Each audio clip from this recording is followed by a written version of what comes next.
في فيديو النهارده هقول لك ازاي تقدر تخلص مهمات باكج الانترناشونال عشان تقدر تحصل على اللاعب المجانا. فما تنساش بقى تنزل تضغط لايك وتكتب كومنت تشجيعي، ويلا بينا نشوف احداث النهارده واقول لك ازاي المهمات. في الاول قبل ما اشرح لك تعالى اكلمك على التغيرات والاضافات اللي حصلت في اللعبه عشان تكون عارف ايه الجديد اللي حصل بعد التحديث. اول حاجه ان انت لو عملت تفتيح في اي باكج، لو جالك لاعب هايلايت او ايبك او اي لعيبه زي نجوم الاسبوع او شو تايم، فانت هيتعمل لهم لوك لوحده، يعني هتعمل له قفل، يعني مش هتحتاج انت تعمل له بشكل يدوي. تمام.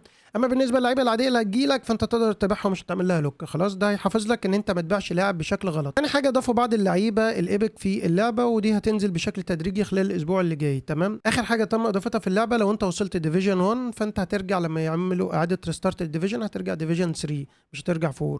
ولو كنت ديفيجن 2 هترجع 4، ولو كنت ديفيجن 3 فهترجع 5. فدي التغيرات اللي انت تعرفها المهمه يعني. تعالوا نخش نشوف الباكجات مع بعض وبعد كده نشرح المهمات. لو دخلنا وشفنا كده الباكجات زي ما انتم شايفين، ده باكج اسطوري صراحه. الباكج ده جامد جدا، في عثمان ديمبلي بطاقات قويه جدا، مهاجم قناص وطاقاته حلوه ومعاه مهاره قويه جدا جدا.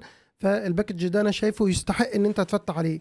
اما بالنسبه للعيبه التانية الموجوده فمهاراتهم كويسه، ايدج كروسنج ومهاره المراوغه، فلاعبين كويسين. اما بالنسبه للباكج التاني فباكج قوي جدا، وفي لاعب بوليت هيدر، ده مين ده يا رجاله؟ فيكتور اوسيمين، الله، باكج الدوري التركي، وفي كمان اوسمين بالبوليت هيدر، فدي حاجه كويسه جدا، وطاقاته هتكون طاقات خرافيه ومرعب. ده بيك تايم يا شباب، بيك تايم. وفي لعيبه تانية معانا ومعاهم مهارات خاصه زي ما انتم شايفين، مهاره الانهاء وكمان مهاره التمرير. فباكج معقول وفي 100 لاعب. انا بتمنى يجي لنا فتحات مجانيه في الباكج ده، يعني 100 لاعب ممكن يطلع لك فيهم حد، يعني هيبقى الحظ كويس. ولو بصينا على باكج نجوم الاسبوع فانا شايفه باكج كويس جدا. الباكج ده يعتبر كل اللعيبه 5 نجوم، يعني من اقوى الباكجات اللي نزلت، لعيبه منتخبات واقوى لعيبه في كل منتخب. انا شايف كريستيانو رونالدو بوستر موجوده يا رجاله، مهاجم قناص وطاقته الفينش هيكون حاجه و90، حلو جدا.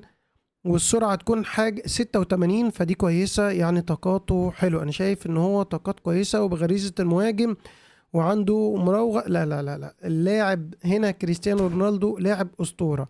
ومعانا كمان انطوني، وانطوني برضو كويس، جناح غزير الانتاج وسرعه، عندك سرعه وتسارع ليه كويس. وعندنا مدافع كويس جدا برضو، يعني لا لا لا، الباكج يا جماعه يعني انت تفتح فيه وانت مغمض. الباكج ده يستاهل ان انت تعمل فيه تفتيح، في لعيبه كلها كويسه جدا. تمام. لو اتنقلنا على باكج تاني فمعانا باكج فيه فتحه مجانيه وهنختار لاعب، وانا شايف ان الباكج ده افضل باكج نزل لغايه دلوقتي عشان فيه كل المهارات موجوده قدامك. عاوز ايدج كروس موجود، عاوز مهاره الانهاء موجود، مهاره الباص الاتنين موجودين، عاوز مهاره البلوت هيدر، فجامده جدا. معاك 2 مهاجمين بوليت هيدر، واحد بوليت هيدر وواحد مهاره الانهاء، معاك 2 في مهاره الباص، وعندك واحد ايدج كروسنج. يعني انت كده هتبقى تحتار تجيب مين. انا شايف هنا اللعيبه كلها كويسه جدا. كافاني اسطوره يا جماعه في الهيدر وهو واخد بوليت هيدر.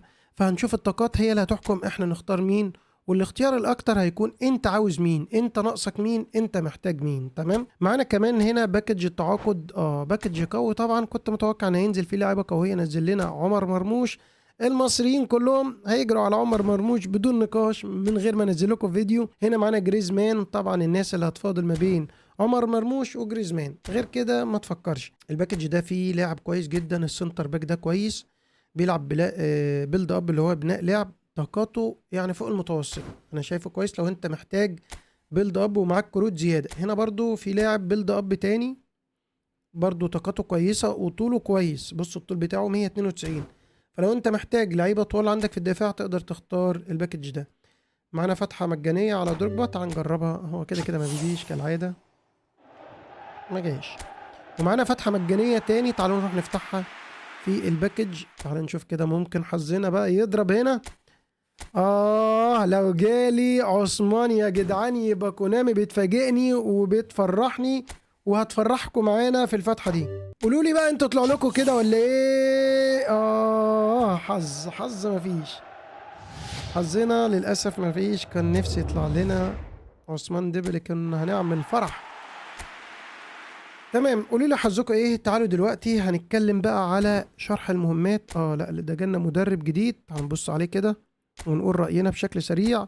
مدرب تركي، وكان بيدي في واحدة في البالانس وواحدة في الرفع. تمام. بيدرب ايه بقى؟ بيدرب اوت وايد وكويك كونتر. فنصيحتي ليك بلاش تجيب المدرب ده. تمام. تعال نشوف المهمات بقى ونشرحها بالتفصيل عشان نقدر ازاي نجيب اللاعب. اول حاجه معانا هنا كم مهمه نزلوا؟ 4 مهمات. اول مهمه هتلعب ضد الذكاء الصناعي كم ماتش؟ 3 ماتشات. فتروح تخلصها من مهمه السكيل اب. يعني هتعمل ايه؟ هتيجي عند مهمه السكيل اب دي وهتلعب دي 3 ماتشات. يبقى كده اول حاجه تلعب 3 ماتشات هنا. تعالوا نشوف المهمه الثانيه. هندخل على المهمه الثانيه. بيقول لك العب ماتشين في فعاليه الدوري. هتضغط على السهم. بص السهم ده هتضغط عليه وبعد كده تضغط على كلمه متابعه وبعد كده هتلاقي هنا تلعب هنا ماتشين في الاولى دي. تمام. وهتلعب ماتش هنا. يعني هتلعب ماتشين هنا وتلعب ماتش هنا. تمام. وبعد كده اخر واحده هتروح تلعب ماتشين هنا او ماتش في دي. تخلص الايفنت ده وبكده انت خلصت يا عم. وخدت كده ايه؟ خلصت مهمات الاسبوع الاول. لسه هيكون في ليك مهمات الاسبوع التاني عشان تستلم الفتحه المجانيه. تمام. ما تفتكرش انت تروح تستلم الفتحه بعد ما تخلص دول. هو طالب منك 11 مهمه. فانت هتخلص دول ولسه هيتبقى معاك مهمتين تانيين هينزلوا الاسبوع الجاي. بس كده هي دي كل الاحداث. ونزل تقريبا لاعب في الشوب عشان اوريك لو انت حابه برضو لاعب في الشوب. تمام. بس كده يا جماعه هي دي كانت الاحداث ودي كانت كل حاجه.